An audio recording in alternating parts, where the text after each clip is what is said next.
दिवाली का त्योहार आने वाला था। शहर वाले जंगल में नन्हे पक्षी अपने माता पिता के साथ बाजार जा रहे थे और वहाँ से तरह तरह के पटाखे, मिठाइयाँ और नए नए कपड़े खरीद रहे थे। उस शहर वाले जंगल में एक गरीब रानो चिड़िया रहती थी। उसके 2 बच्चे थे। बड़ी बेटी का नाम गुड़िया और छोटे बेटे का नाम कुकू था। जब तक गुड़िया और कुकू के पिता मानो चिड़ा जिंदा थे, वो अपने बच्चों की हर खुशी पूरी करते थे। फोन के लिए दिवाली वाले दिन नए कपड़े, जूते ला कर देते।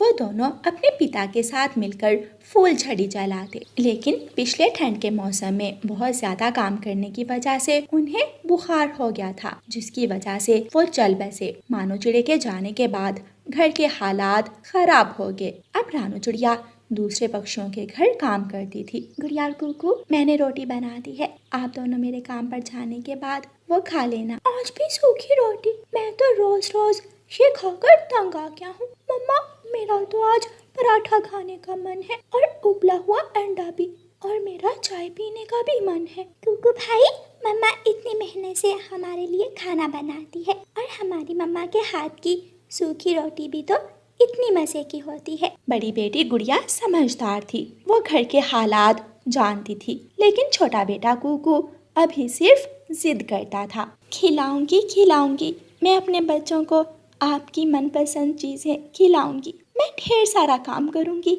और अपनी गुड़िया और कुकू के लिए सब लाऊंगी। मम्मा चिड़िया की आंखों में आंसू आ जाते हैं। वो अपने बच्चों से अपने आंसू छुपाती है, क्योंकि रोज कुकू किसी न किसी बात पर जिद करता और रोज रानो चिड़िया ऐसे ही बात कहकर उसे दिलासा देती थी।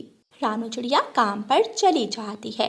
उसी शहर वाले जंगल में एक अमीर गोरी कवि रहती थी। उसके घर में और भी नौकरानियां थी। रानो चिड़िया भी गोरी कवि के घर ही काम करती थी। आगे नवाबजादी, पूरे 20 मिनट लेट हो। याद रखो, जितना लेट होगी उतने ही पैसे मैं तुम्हारी भगाड़ से काटूंगी। मालकिन, मुझे माफ कर दें, मैं तो घर से पूरे टाइम पर निकली थी, लेकिन रास्ते में एक बूढ़ा पक्षी मिल गया। मैं उन्हें उनके घर तक छोड़ कर आई हूँ। अच्छा, अगर समाज सेवा के काम करने हैं तो फिर मेरे घर काम मत किया करो। अपना काम तुम्हें ठीक से करना आता नहीं और चली हो दूसरों की मदद करने। अब जाओ, जल्दी से रात के बर्तन धो, फिर मेरे मेहमान आने हैं, उनके लिए चाय भी बनानी है। जी मालकिन, मैं अभी धो देती हूँ।